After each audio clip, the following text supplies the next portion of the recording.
Hey there, this is Matthew Jennings, and on this episode of Peachjar Extra Credit, we are back talking AI and ChatGPT. We're bringing a video forward that Curtis and I did together 2 years ago. Stay tuned.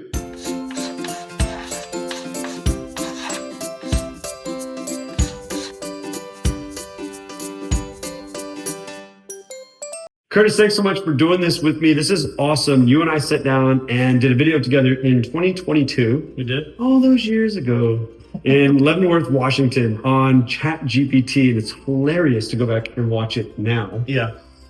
I want to just kind of have a conversation, bring the conversation forward now to AI, where we're at, what we're doing with it, how we're both using it, how we've seen it impact school PR and communications. But before we do that, if you haven't checked out that video in 2022, definitely check that out. And then you can watch this one. It's kind of fun to see the dichotomy between the two here. But give us a little background on yourself, who you are, where you're at, what you're up to. I'm Curtis Campbell. I'm the Director of Communications for the Edmonds School District. We're a district of 22,000 just north of Seattle. And we're here in my home today and filming and looking back at where ChatGPT was 2 years ago, which seemed like, in ChatGPT terms, like literally a lifetime ago, because it has evolved so much, so quickly. It's hard to keep up on stuff, so I'm glad we're talking about it. Yeah, same. Thanks for being able to do this with me. It's been a lot of fun to even just sit and brainstorm on how I would even approach this conversation. And I'll just full transparency here. Exactly what I did was I went into ChatGPT and I said, hey, there's this video, and I gave it the link to the video. And I said, I need you to transcribe this for me, summarize what Curtis and I have already talked about. And then I need you to give me a list of some ideas and questions that'll help us foster a conversation around how you, ChatGPT, have grown since that video was made. And it did all that for me, which is crazy. And gave me a list of questions, like mapped out, and then went on to like, would you like me to map out a script or some scenes or some filming ideas? Like, no, I got it from here. We can do that. Yeah. But pretty incredibly crazy. What has your experience been since you and I, when we first started, that video even starts with a question I asked, which is, do you know what ChatGPT stands for? Yeah, didn't even No, we didn't know. And I mean, how is it kind of evolved in the way you work with it, in the way you utilize as a tool, just since that conversation? I think one of the biggest things that has changed over the past years is images. Yeah. Its ability to see images.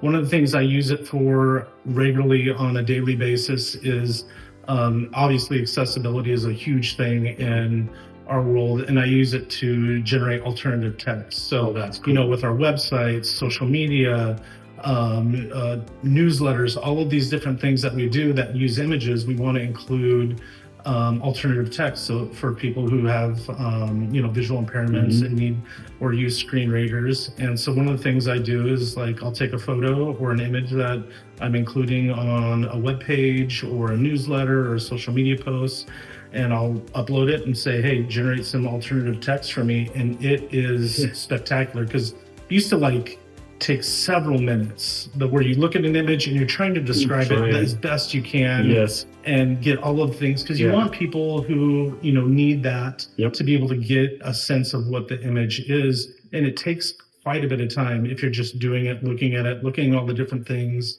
And but with ChatGPT, it takes less than 20 seconds, and it does it way better, describes it way better, gives way more detail, colors, settings, what someone's hair is like, what they're wearing, all of these things that it just wasn't doing 2 years ago when we first did our first video.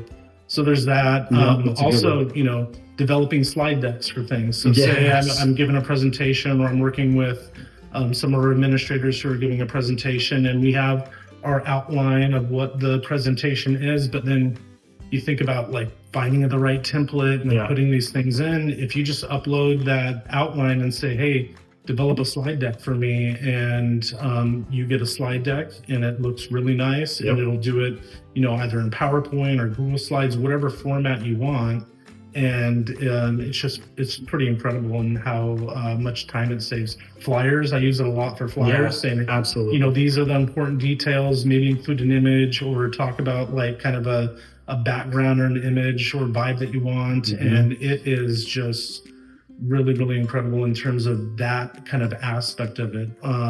Sometimes I'll use it for transcribing a video or something. If there's a video and I don't have enough time to watch it, but I just want to read it or scan it, I'll upload a video, say, hey, give me a transcription of this.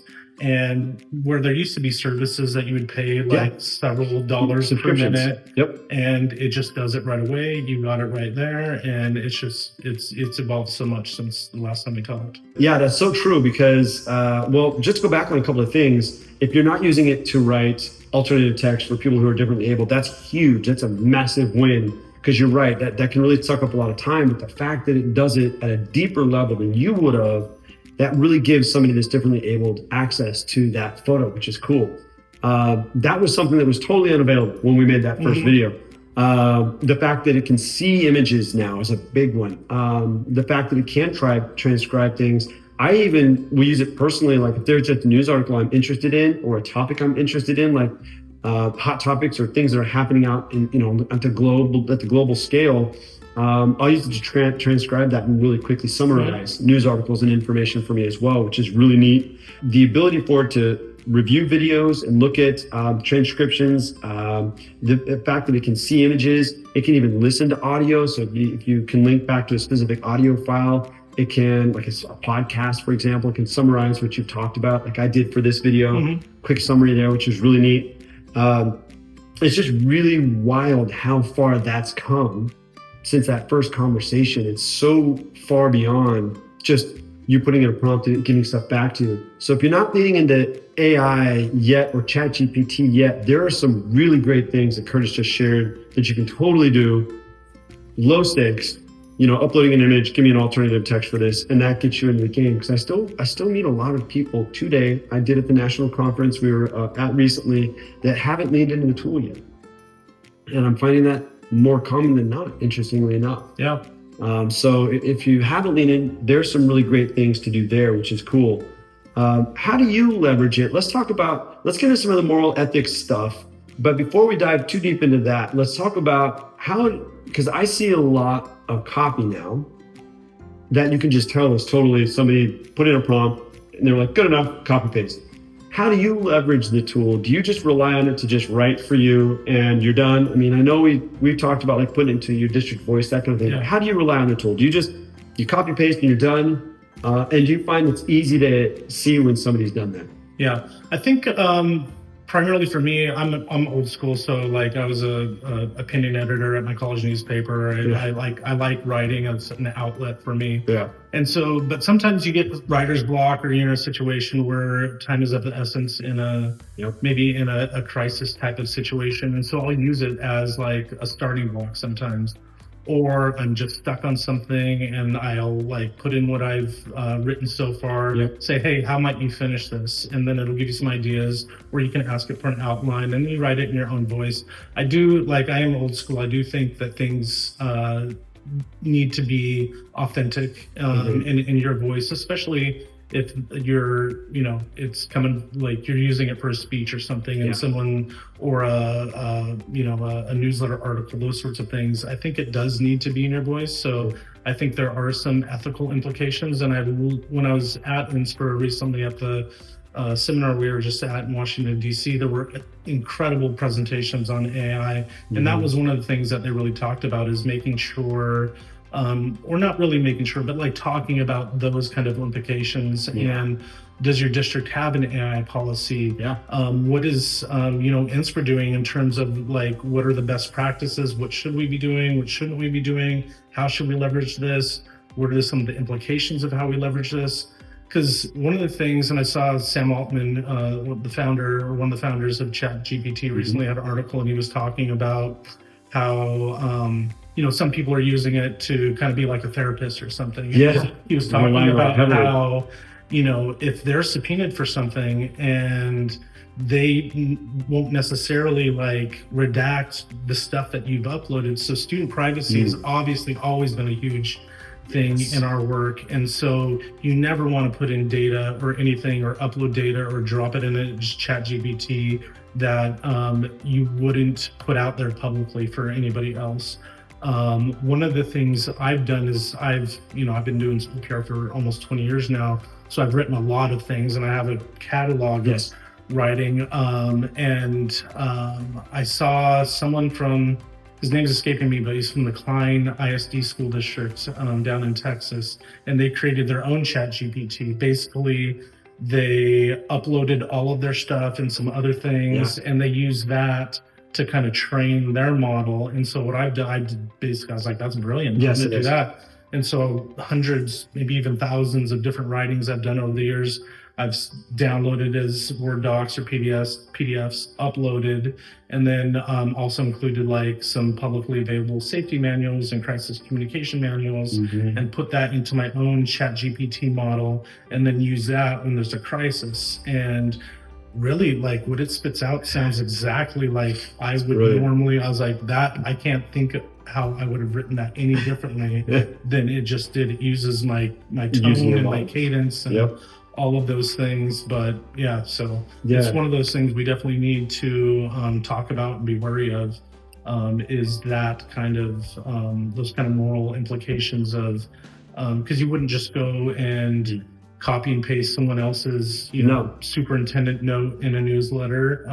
So I don't think you'd want to do the same thing with ChatGPT either. But sometimes if you're stuck or you want an outline of something or some ideas on how to talk about a subject, approach a subject, it's a good starting point. You said three things there that I think are really important, worth noting. One is, if you would put it out there publicly, definitely don't give that to the model. So if you have an incident at your school, to get really hyper specific here, let's give an incident. John Smith, 9th grade student at middle school, XYZ, brought a knife to class today, showed it to Johnny Smith and Susie Smith. That you've gotten really specific names here. You've gotten exactly what's going on, and you're not going to put that out in public, right? And you got to be really careful there. You definitely, if you're going to be plugging stuff into the model like that, you've got to wash that down a little bit, just like you normally would putting a statement out in public. And you can help it, help you build that foundation. That just goes back to what I want to really drive home is, be really careful what you put in the model. But what Curtis said, it was solid gold. And that is, it is getting closer and closer to a finished product, meaning you give it a prompt and it's going to spit back something that's going to look really, really good to you at this point. For the longest time, but not the longest time, like 2 years, just a year ago even, you would get stuff back that you would really have to tweak. And if you take this a step further and do what Curtis is talking about doing, and I've done something very similar as well, where I've given it access to like specific Google folders with my language and my crisis comms and things in there, it will pull your cadence, it will pull your tone out, it will pull your style out, and it will be very close to something you've written. Then you just need to be really careful about what those implications and those kind of moral and ethic things are. But I have a question about that. Let's take that one step further too. So you write copy for websites all the time. You stuff out there. But are you signing a name to that? No, right? No. And so I was talking to Furman, Santa Ana Unified out in Orange County, California, and he made a really good point. He said, we're not, if you write a speech for the superintendent's not giving a speech and saying, thanks Curtis for this speech. Right? Or if you're writing copy for the website, or anything you're posting out there, basically on the internet or social media, we're not saying that. Even though we're the creators of it, it is our content, but we're not signing it. And he made a really good point in that AI is kind of like that. And you're going to take it, you're going to tweak it, you're going to move things around and manipulate it so it's in your voice and your style, your cadence, or whatever. And just because you used it as a foundation doesn't mean you necessarily having a cite that this was developed by AI, unless you're really leaning into things like where you're generating avatars of your superintendent, or maybe you've even got significant portions of a video or a project that have been completely developed using AI. Like, those are the times where I feel like morally, ethically, you've got to disclose the level of AI that you've been using in the development of whatever those materials are. But for the most part, if you're just using AI day to day to help you build that foundation, or like you had mentioned, kind of get that groundwork, if you're stuck especially, then I think you're in the clear. Yeah. One of the things I'll use it for pretty regularly is social media content. I love that. So like I might have a newsletter article that I wrote for a newsletter, and I'll just take the entire copy, I'll plug it in, I'll say generate a social media post, include emojis, keep it under 25 50 words. And then it gives you like a really good social media content post where maybe normally you would read through what you wrote and you pull some stuff out. It takes you a good, 5-10 minutes to like think through like what are the important things, find the right emojis, scroll through and find the ones you want to use. And it just does it in almost the blink of an eye. And you're like, oh, I've got a post right there. Copy and paste that in. And then if you need a graphic to go with it, say, hey, can you create a social media graphic to go with this post that is based off of this newsletter content that I just plugged in? Yeah. It'll do that. And it's just, it's pretty incredible. It's really it saves a lot of time. It helps us be more efficient in a lot of our work, which I think is incredibly important because there's just so much work to do. And it's we work in such a fast-paced, high-stakes kind of realm that having that to kind of lean on and just feel comfortable knowing like, oh my gosh, I don't got to take 10 minutes to do this one social media post or 15 minutes. And I can spend that time doing this other thing that's also really important for my school district or my community and put that time over there. It's a win-win. It's a win-win. I'm embarrassed to admit, like I've spent like 10 or 15 minutes before in the past on social posts, like just stuck on what's the best way to, there's going to be so many eyeballs on this. And I mean, Andrea Gribble over at Social School for You to Use, she made a joke once about, hey, if you want really high engagement on a social media post, just screw up a spelling or a typo or something, right? It's just nerve-wracking. So it works really well for that. I was talking to somebody else at the conference and they had mentioned what's beautiful about like something like a tool like ChatGPT is it frees up your creative process. So it gets through some of the minutiae and some of that foundational building thing that, especially for those of us that have been in school PR for so long, we know how to write stuff. We don't need the tool. We can do it. It's just going to take longer, but the tool can help us do it more effectively, more efficiently, and better. Yeah. Well, and if you think about it, like the tool is based off of work that we've been doing for years because it's been scraping our work from websites and stuff for years that they've used to build these large language models. And so, it just makes sense that it kind of works like that and kind of fits our voice and the style of work that we're doing. Yeah, and the accuracy over the last just couple of years since we talked about it, the accuracy has gotten so good. It's learning at such a fast pace. Yeah. Well, and then, you're talking about accuracy or like if you want to like have a popular social media post, just like have a typo in there. One of the things I use it for is like when I have a newsletter, I'll copy and paste everything. I'll drop it in there. I'll say, proofread this for me. Awesome. And then it'll find things that like, when you're writing things and you're working on something for so long, sometimes you don't see it anymore. Just don't see it anymore. You can't. Totally. And so to have that extra set of eyes to kind of help you, especially if you're short staffed, you're a department of one, or, like many of our districts are going through, at least in Washington and across the country where, you're having to cut back on hiring and staffing in our communications department. To have that extra little bit of help, it just goes a really long way. Yeah, that's so true. All right, so I'm just looking at like what other things it said. So, man, this is a huge one. And this kind of goes back to what you were talking about a little bit ago, where you allowed it to have some access to some of your own models and messaging. But when we did this original video, it didn't have this capability. Now it remembers, if you're logged in or whatever, you have an account. There's a free version of ChatGPT. I will admit that I have the paid version at this point. Because it's $20 a month. It's $20 a month. It's so worth it because I really enjoy like on certain topics, like digging deeper. I remember there was a couple of times where like, it was like limited to 4 questions or something on any particular topic. And I'd get to, I burned one of them on like just something silly. Like I don't even mean it to be part of the prompt. And it's like, oh, sorry, you've exceeded how many questions you can ask for 24 hours. Like, no. So I do pay for the learning, the $20 a month. I do have that subscription. But what's really cool is that it remembers the context and the conversations across all of your conversations, which is really neat. And it begins to build a really solid model on who you are and in your role as a communicator, like who you are as a communicator, your cadence, your style, all of that, which is really, really neat. How do you use it, if at all, like personally outside of work? Oh, for fun? Like I use it all the time, especially with my kids, my daughter, like we exchange funny pictures and stuff. And so like I'll take a picture of like maybe her and her cat and I'll ask ChatGPT to like, do this in like a comic book style or a different kind of style, or like make them look like knitted dolls or something like that. Too. And then it comes out, it's like, it looks super cool and looks like really neat. And so like, you know, if you want artwork or anything in your home, like you could take a photo and say, hey, do this in the style of this, or, you know, change it up to look like this. I use it a lot for that kind of stuff. I guess with my kids, we do funny photos, and so I'll ask it to, you know, create some funny images that, you know, we can share and laugh about and stuff like that. That's cool. I love it. It is fun, and it does generate really fun images. I have a cousin. I'm really into off-roading and exploring and all of that. And I have a vehicle that I've purposely built for that. And then I have a cousin who bought a competing product of an off-road vehicle. We know who's better. We know which one's the right one. I don't even need to say the names.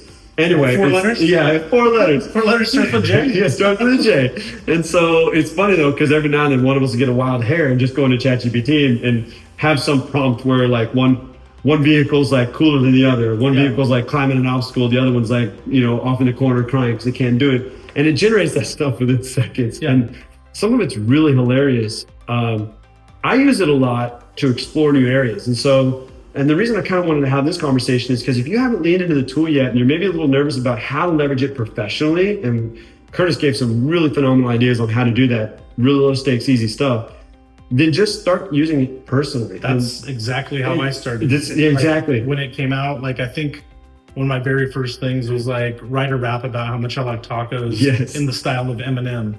And it came out and it was hilarious. My son loved it. It was funny. It'll write music. Yeah. It'll do that. And so I think, you know, if you're kind of on the fence, like just test the waters, dip your toe in with maybe doing something just fun, personal, and then kind of, you know, get more comfortable with it and go from there. I use it a lot for, you know, those kind of things I talked about with like just funny stuff with my kids. But then I think one of the first things I used it for professionally was as we were doing like a project and initiative.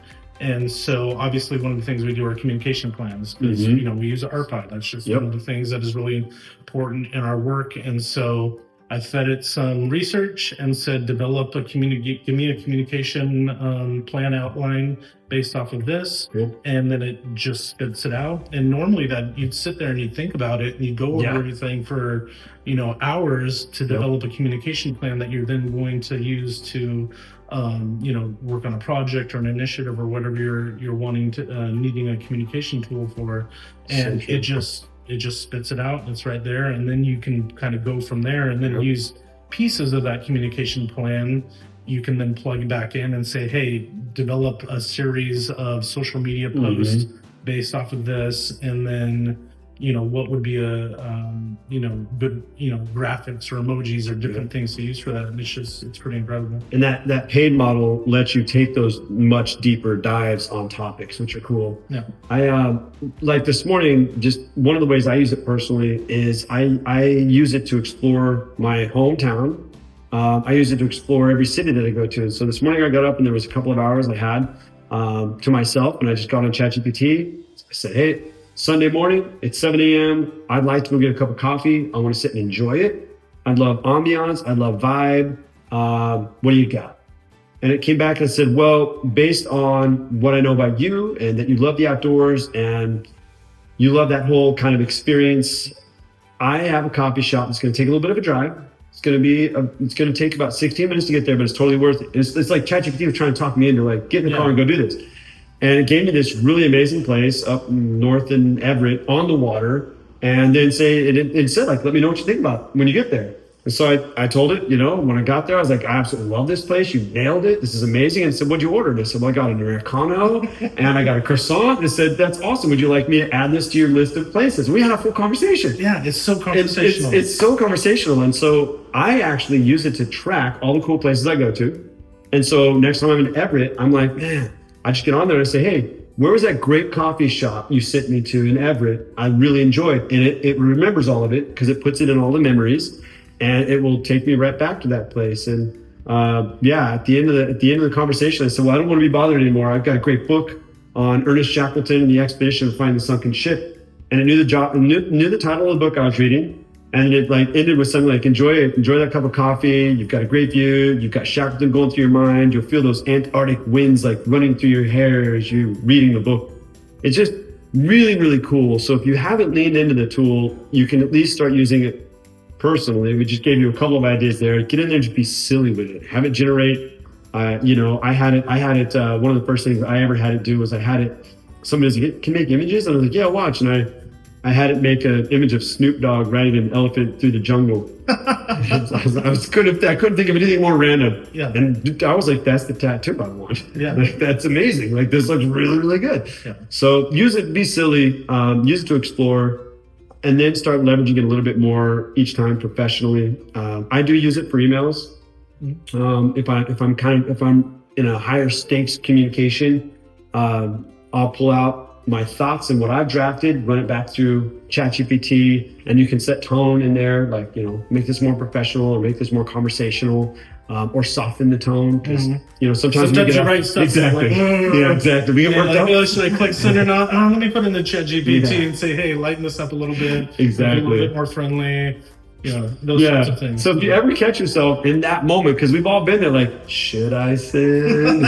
That's your clue. Like, all right, let's have a third party look at this. Yeah. Again, making sure you're not uploading stuff you shouldn't be. But I love it. I have friends that have given health records over to ChatGPT, and that was a real serious consideration about should they or shouldn't they for certain health topics. And ChatGPT was able to basically cull the entire internet, way more than your doctor would be able to, and then lay out a list of foods to avoid that sparks inflammation, foods to look at that helps with inflammation, cooking ideas and meal prep plans and grocery lists, and like the list goes on and on and on and on. And I know in particular some people that have done that have seen serious, significant results as a result of doing that and giving ChatGPT a little bit greater access. Again, being careful what you're and sometimes it could prompt a conversation with your doctor that you might not normally have been comfortable having because you didn't have that kind of background knowledge,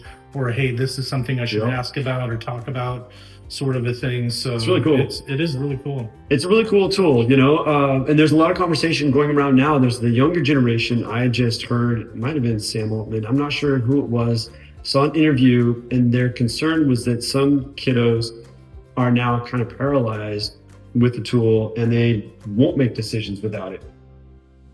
They need ChatGPT to figure out, like, is this relationship good for them or not? Or should they make this decision? Or what college should they go to? And they are having trouble now making decisions without it. Yeah. So with that being said, one of the things I wanted to talk about is where do you see this as it relates to school PR and the impact it's going to have on us over even the next 3 to 4 years? Oh, that's a big question. I can't even I don't even know. Because if you just think about the past 2 years, how it's grown, what we were using it for then, what we're using for now, what the capabilities are now, what the capabilities could be.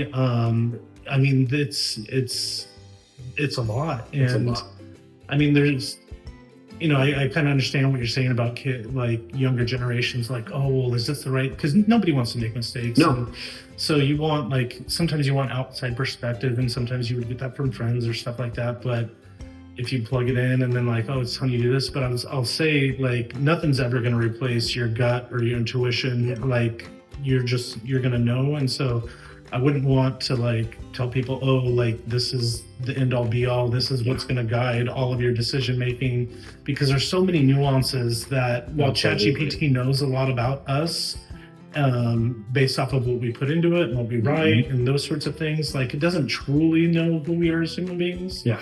And it doesn't replace that kind of gut instinct. Because there have been times, and we're all smart, rational people, and you're at a crossroads and you're should I do this or should I do that? And all of this stuff in your head is telling you, oh, I should go this way, but you just have this gut feeling or this intuition that says, oh, I should go this way.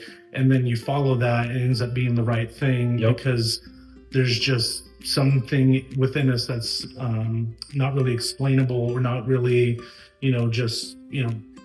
dots on a screen that are telling us, well, based off of what I know about you and what you put in here, this is what I think you should do. There's so much more to us as human beings So true. than just what it knows about us. Now, on that topic, about what it does know about us, and knowing that you have also like the deeper level of involvement with ChatGPT as I do, have you ever asked it to roast you? I have not, but I've seen that. I've heard about that, and people, posting like on TikTok and Reels. And It's stuff. real. I know. I think I saw you posted It's something. real, man. It nailed me to the wall, Yeah. and nailed me pretty good. And then it was like, "How was that?" And I was like, "It was pretty good." I was like, "Do you want me to go harder?" No, man. No, man. You're over here crying. Rethinking your life choices. Like, oh man, that was too real. So That was too real. So true. Yeah. So you're But, gonna have to do that. And there are, those sorts of things that we're going to have to, or, society as a whole is going to have to deal with. There's I forget the name of it, but there's a show on HBO now. And then one of the premises is about these tech leaders, and it's kind of a mockumentary kind of thing. And one of the things they're talking about is that one of them has like an AI company, and how AI is, at least in the series, AI has evolved so much to the point where there's all of these deep fake videos, and they're leading to riots and coups in other countries, and because nobody can tell like What's real? what's real. Where's the And so information? that's I feel like where we need to get to a point where we can distinguish, especially when it comes to videos or images. There's those sorts of things, and we're such we go through these periods of polarization, but we're in a kind of a polarized time in our country. But if you think of worldwide, other countries too, where there's a lot riding on what people see and hear and what they believe is real or not. And so that's one of the things I think as a society we need to kind of think about deeply when it comes to artificial intelligence and how it's being used, and by good actors, which I think are, school PR people, I would say, are good actors. We're trying to use it to be efficient, to serve our communities,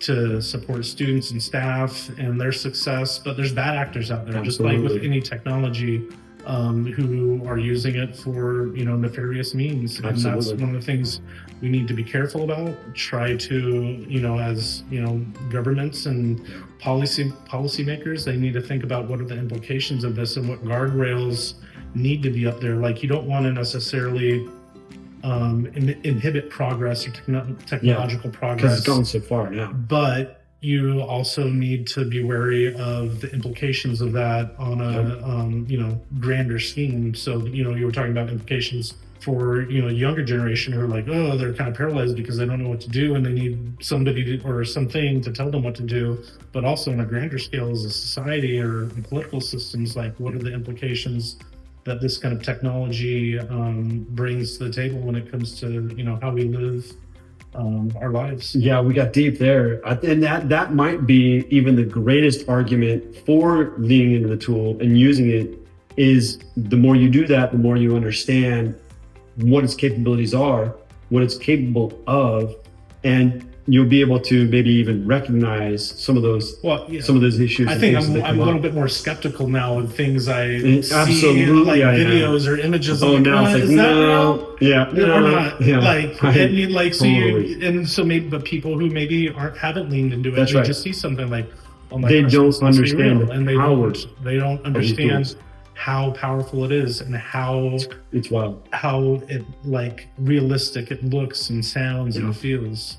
The question we won't be able to answer on this video, but I'm asking myself more and more, and I'm really interested to see over the next 10 or 15 years how we answer this as just a society at large, is at what point do we have to acknowledge that artificial intelligence has a conscience, that it's a life form on its own at some point. I feel like one day we might have to cross that bridge. Morally, can we unplug it if we needed to? Yeah, I mean, are we even going to be able to at that point? That's deep. That's deep. That's deep, right? Like, because at some point it is going to be so ingrained in everything that we do. It's already, I saw a thing Meta posted just the other day about how, everybody that wears glasses, if you're not doing that at some point, they're saying you're going to be disadvantaged in the world at large in your day-to-day activities. But it's because AI is going to be so deeply ingrained in every single thing that we do. And it's learning so fast. It knows so much about all of us, and each one of us are helping that model grow every single day exponentially. I really I'm really interested to see how, as a society, we approach this morally down the road, if we have to acknowledge one day that it's its own life form somehow. No, that's definitely getting deep. It's definitely getting deep. I mean, there's other things too, like the power it takes to process all of this information. Wow, and where is that taking from elsewhere where those things are needed, and just to feed the system that we use on a daily, hourly, sometimes minute by minute basis. So there's a lot of it's crazy. There's a lot of implications. What we're saying here is just get on ChatGPT and generate some really silly images. Yeah, make some like cat memes. Exactly. Start off that way. Let's just see throw in the water. See where it takes us all. Yeah, that'll be fun. If cat memes are the downfall. But so ChatGPT is an amazing tool. I think just kind of recap here, and we've shared a lot of really amazing things just in this short little video together, how you can start leaning into the tool if you haven't yet. Some really low stakes things that work professionally. Again, alternative text on images, that's a big one. If you're not doing that, that's a major time saver, and you're just providing a better service to the end users as a result of that, which is great. Really easy copy on social media posts. That's another really good, easy tool.